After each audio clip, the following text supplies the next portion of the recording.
Beneath one of the busiest cities on Earth lies a secret that almost no one talks about. For decades, Beijing's residents have unknowingly walked above a labyrinth, a city built in silence, sealed in darkness, and almost erased from history. It's said to span nearly 100 square kilometers, complete with schools, hospitals, movie theaters, even weapons stockpiles. Some call it the Underground Great Wall. Others call it a Cold War doomsday vault. But what exactly is hidden beneath Beijing?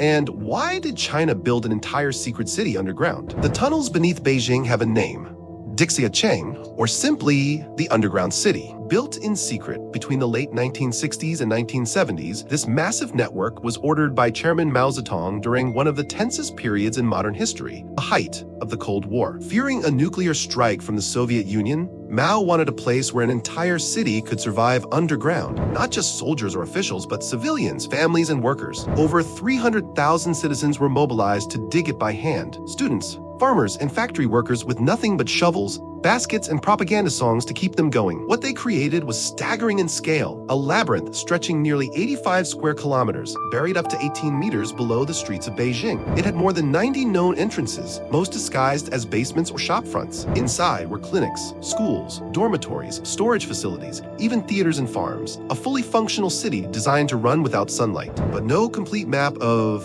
Dìxià Chéng has ever been released. Large portions remain sealed, undocumented, or rumored to connect directly to government compounds and military tunnels that still operate today. Some call it the Underground Great Wall. Others say it was never truly abandoned. By the late 1960s, the world was holding its breath. Superpowers stared each other down from across oceans, their fingers hovering over the button that could end humanity. But the Cold War wasn't just an American and Soviet standoff, it was a global fault line, and China sat right on the crack. Once allies, Beijing and Moscow had turned into bitter rivals. The border erupted in gunfire. Skirmishes along the Ussuri River left soldiers frozen in the snow, proof that the next Great War could ignite at any moment. Soviet bombers were now within minutes of Beijing. Rumors spread of invasion drills, of mushroom clouds, of a nation preparing for its last sunrise. Mao Zedong himself warned the people to prepare for war, prepare for famine, and prepare for the people. And so, beneath the fear and the propaganda, a single order came down from the top, one that would change Beijing forever. If China could no longer guarantee safety above ground, it would carve a second city below it. Officially, it was called a civil defense project, a patriotic effort to shield citizens from air raids. But behind the slogans and the smiling posters,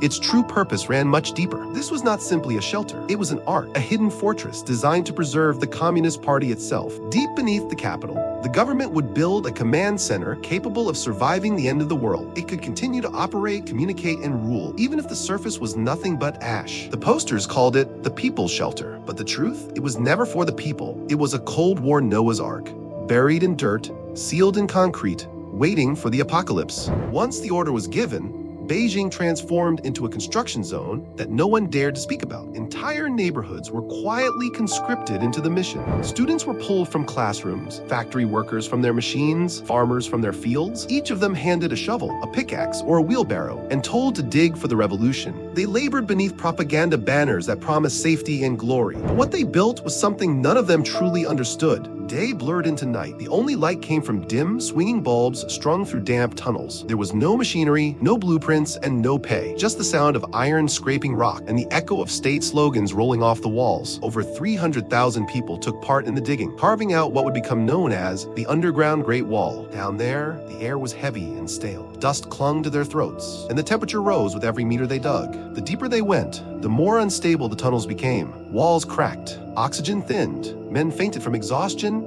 and heat. Still, the digging never stopped. Not because it was safe, but because it was necessary. Every day, workers were reminded of the threat above them. Soviet warplanes, nuclear bombs, the promise of annihilation. Fear drove them harder than any overseer could. What began as a civil defense plan, a simple shelter for the people, was becoming something far greater and far stranger. Down here, narrow corridors stretched into the dark, like veins beneath the city's skin. Propaganda halls and underground theaters lined the walls, painted with red slogans and portraits of Mao smiling down from the concrete. Murals reminded citizens to stay vigilant, to stay loyal, to believe. But despite all this preparation, despite the beds, the food, and promise of safety, very few ever actually lived here. The underground city wasn't a neighborhood. It wasn't a refuge. It was a waiting room for the end of the world. Then, almost as quickly as it was built, The world moved on. The threat faded. The drills stopped. The fear evaporated into the smog of the growing capital. And as Beijing grew upward, the city below began to rot. The tunnels filled with silence. The lights went out. The air turned heavy and damp. Paint peeled from the walls, and the proud murals of the revolution began to flake away into dust. When the Cold War finally ended, the tunnels of Dìxià Chéng were supposed to fade quietly into history. After the project was declared complete in the late 1970s, something peculiar happened. The blueprints vanished. Entire archives gone. No master map, no construction records, no official documentation of where each corridor led. Even modern city planners admit that large sections of Beijing's underground are unaccounted for. On paper, it's a relic. In reality, it's a riddle. In the year 2000, Beijing briefly opened a fraction of Dìxià Chéng to tourists. A few narrow corridors cleaned and staged for the public, old propaganda murals, a couple of mannequins dressed as workers, and display rooms showing how the tunnels might have looked in their prime. But even those tours felt off. The guides avoided certain doors. Some passages were blocked without explanation. Visitors spoke of strange drafts, of faint metallic vibrations coming from deeper in the dark. Then, just a few years later, the tours were suddenly shut down. The official reason? Renovations. No reopening date was ever announced. No new permits ever issued. The entrances quietly vanished behind new developments, and the subject was dropped entirely. Since then, no one has been officially allowed back inside. Yet stories continue to surface. Urban explorers claim to have stumbled upon sealed stairwells and old hutongs. Stairwells leading down to welded steel doors covered in warning signs and fresh paint. Some swear they've found newly installed surveillance cameras watching the entrances, as if someone still monitors them. Others talk about what they've heard. Low, mechanical humming deep underground, the sound of air ducts or generators still running somewhere beyond the walls. The kind of sound that shouldn't exist in a place that's been dead for half a century. Of course, officials deny it all. They insist Dìxià Chéng is abandoned, unsafe, unstable, forgotten. But the evidence doesn't add up. The locks are new. The cameras are real. The power lines are still live. If the underground city is truly abandoned, why guard it? Ask anyone in Beijing today, and they'll tell you the underground city doesn't exist anymore. A relic of the Cold War, buried and forgotten. But the stories tell a different tale. Locals whisper that what the public saw, the narrow corridors, the murals, the dimly lit tourist tours, was never the real Dìxià Chéng at all. That was only the surface. A decoy for something far deeper, far more dangerous. Beneath that false layer, they say, lies a second network.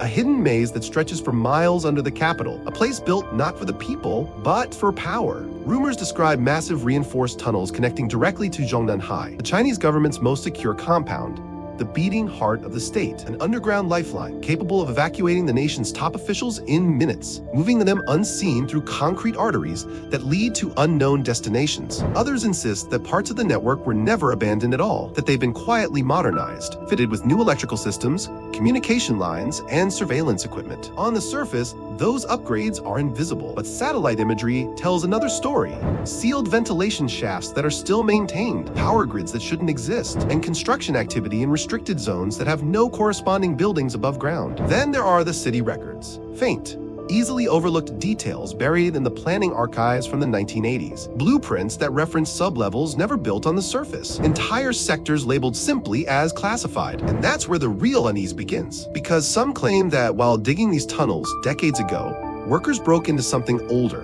much older. Ancient chambers, they say, dating back to the Ming Dynasty. Perhaps even earlier, crumbling catacombs and forgotten imperial vaults that vanished beneath Beijing centuries before Mao was ever born. Those who claim to have seen them say the artifacts were extraordinary. Ornate coffins, bronze tablets, strange carved stones that glowed faintly in the dark. Within days, the sites were sealed, the workers reassigned, and the discoveries never mentioned again. Officials dismissed the rumors, calling them superstition. But in a city that buries its history beneath concrete, truth and myth have a way of blurring together. And then there's the theory that keeps resurfacing, the one that's impossible to prove yet refuses to die. That Dìxià Chéng isn't just old infrastructure, it's alive. Residents near long-sealed entrances have reported faint tremors beneath their feet, rhythmic vibrations like machinery turning somewhere far below. Late at night, some swear they can hear a low, metallic hum rising from the earth. Too steady to be random, too deep to be ignored. As if something buried down there never stopped running. As if, beneath a city of 20 million souls, something is still awake. Officially, the underground city of Beijing doesn't exist. The government calls it a relic of the past, Unsafe, unstable, forgotten. But concrete doesn't forget. Beneath the capital of one of the most powerful nations on Earth lies an entire world carved by human hands, sealed by fear, and buried under silence. Maybe it's empty. Maybe it's a time capsule. A Cold War memory trapped beneath the surface. Or maybe it's still there for a reason. A hidden fortress. A bunker waiting for the next crisis. A ghost city humming quietly beneath our feet. And if you listen close enough, late at night, when the streets of Beijing fall silent, you might still hear the heartbeat of the city that was never supposed to exist. Void.